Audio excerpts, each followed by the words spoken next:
Educação à distância, mudando realidades.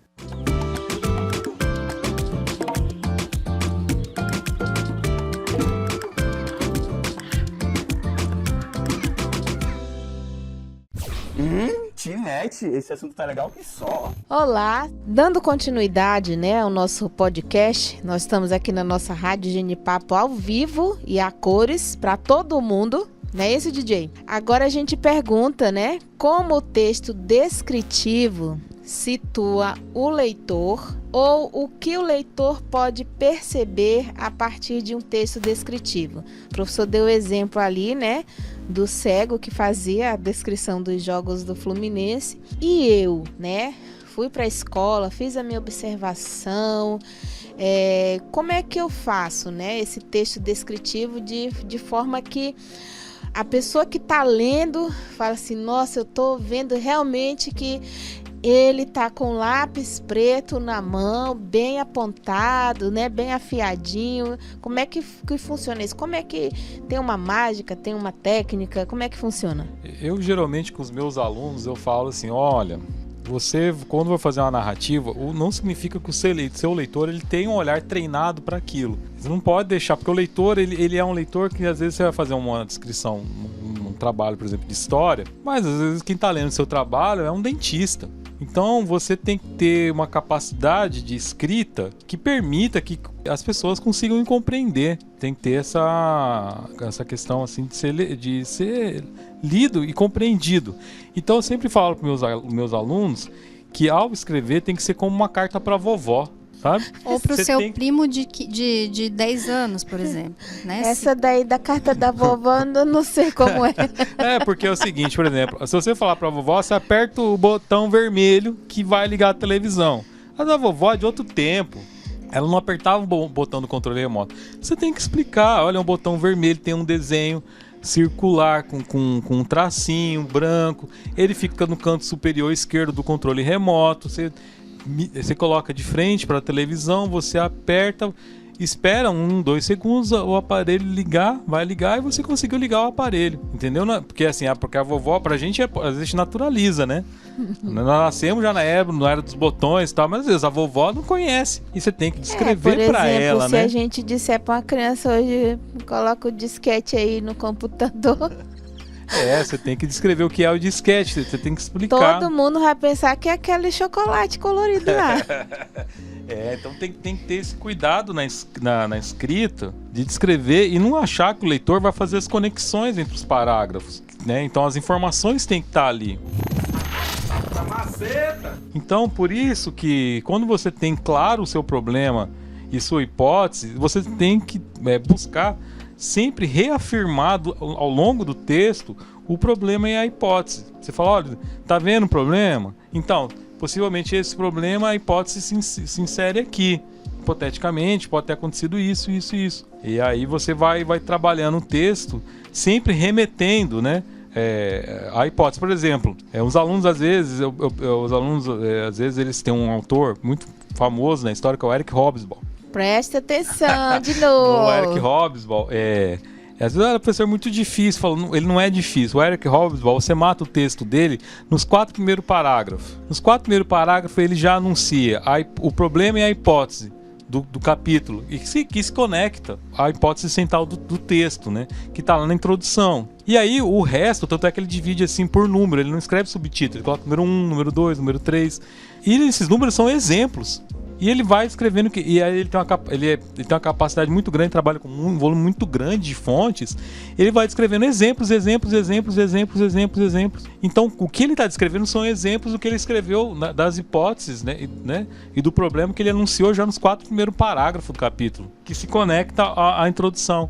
Então, o Eric Hobsbawm é o Eric Hobsbawm porque ele tem essa capacidade técnica de conectar os capítulos, escrever um volume muito grande de exemplos que justificam. Então às vezes ele, por exemplo, lá no texto dele sobre banditismo, ele vai pegar exemplos de banditismo do Brasil até a Malásia. Então assim, ele pega exemplos globais, e para falar sobre um fenômeno social, Ele está querendo entender um fenômeno social datado, marcado de um período, Enfim, como ele vai falar também do futebol e outros tantos assuntos que o Eric Hobsbawm se debruçou. Por exemplo, quando ele vai fazer uma narrativa lá do soldado francês, vai descrever, né, que ele pega as fichas dos soldados franceses de Napoleão Bonaparte. E ele descreve, olha, eles eram soldados baixos e franzinos, mas nem por isso eles eram menos aguerridos e combatentes. Mas ele descreve.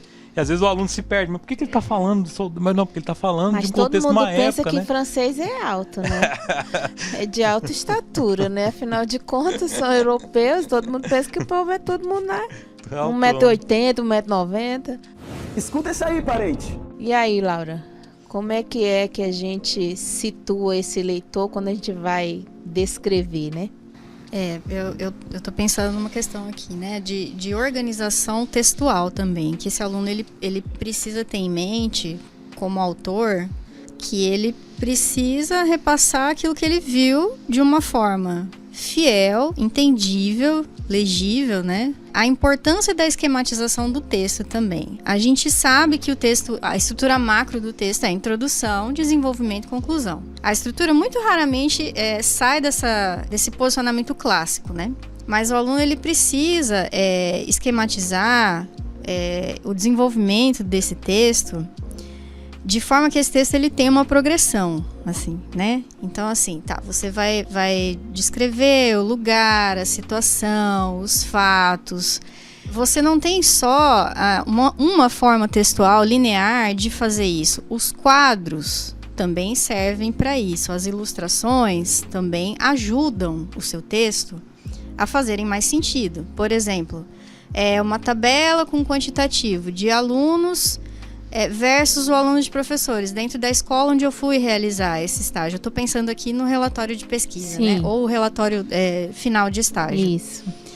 Imagens ancoram a realidade. O que é ancorar? É aproximar. Então, eu situo esse meu leitor dentro do meu universo de coleta de dados. E vou mostrando para ele, paulatinamente, e progredindo, né, textualmente.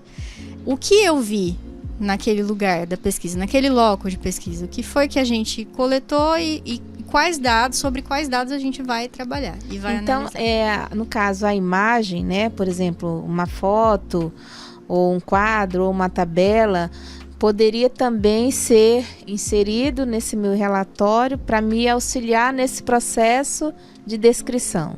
Tranquilamente, como elemento ilustrativo, como elemento que transcreve de outra forma, que não como texto verbal, uma informação que é importante. Então, assim, o dado, ele só vira informação depois que a gente trabalha ele. Então, é por isso que é importante trazer esse tipo de recurso para dentro do texto, porque você tem o contraste, você tem a comparação ali, né?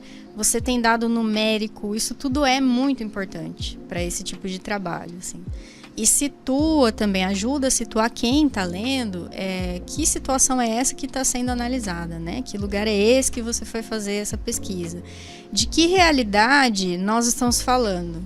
Em quantidade e em qualidade. Nós agradecemos a presença e a participação do professor Alexandre e da Laura.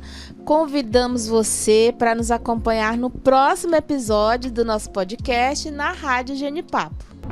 Rádio Genipapo, a sua voz nativa da Amazônia.